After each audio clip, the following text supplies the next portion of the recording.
2026-এ যে নির্বাচনের কথা আপনি বলছেন, এটা আসন বন্টনের নির্বাচন, যেটাকে আপনি অন্যভাবে বলতে পারেন নির্বাচন নয়, প্রহসন।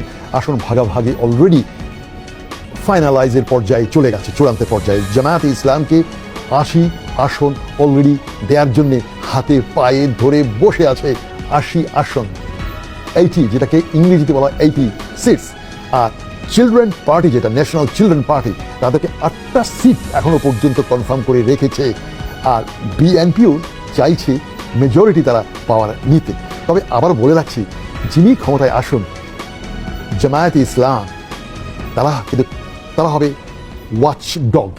এই ওয়াচ ডগ বলতে অনেকে হয়তো বুঝবে না যে ক্ষমতার পেছনে যে মুগুর যে হাতে থাকা, এই মুগুরধারী হবে জামায়াতে ইসলাম। সুতরাং যারা আসবে 2026-এ, এটা একটা মিক্সড কাইন্ড অফ, একটা মিক্সড একটা কিছু আসবে। আর আমি আগেও বলেছিলাম জামায়াতে ইসলামকে যদি মেজরিটি দিয়েও এবার ক্ষমতায় বসানো হয়, Jamaat-e Islam is too smart, very smart.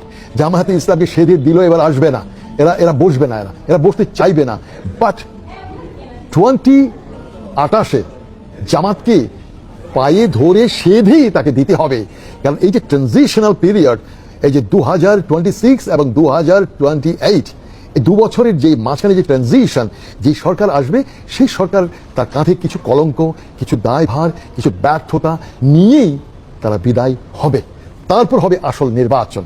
আর এই ট্রানজিশন পিরিয়ড গতবারও হয়েছে, সেই 1980-এ, আপনারা অনেকেই জানেন, 86 থেকে 88, আবার বিএনপির সময় একবার দেখেছেন 1996, তো 6 মাসের জন্য একবার এসেছিল। এইভাবে কিন্তু খণ্ড সময়ের জন্য কিন্তু অতীতেও বিভিন্ন দল ক্ষমতায় এসেছিল। আর আপনি জাতীয় পার্টির কথা বলছিলেন, জাতি হেজড়া পার্টি, সেই গোলাম, আমি বলবো এ হলো দাদাদের চাটুকার, নির্লজ্জ একটা বেহায়া। প্রেসিডেন্ট এরশাদের কিছু নৈতিকতা ছিল, যদিও বেশিরভাগ ছিল তার বিশ্ব বেহায়া। আর তার জিন্দা যে ভাইটা আছে, ও ছিল বিশ্ব বেহায়া। আর এই গোলাম কাদের, এ হচ্ছে মহা বিশ্ব বেহায়া, নির্লজ্জ, দালাল, চাটুকার। এদেরকে নির্বাচনী অংশগ্রহণ করতে দেয়াও এটা হবে একটা অভিশাপ, রাজনীতির একটা অভিশাপ। জাতীয় পার্টিকে ব্যান করা অত্যন্ত জরুরি। কারণ এই রাজনীতিকে আর কলঙ্কিত হতে দেওয়া যায় না। প্রকাশ্য দিবালোকে এই গোলাম দিল্লি থেকে এসে কি বলেছিল মনে আছে?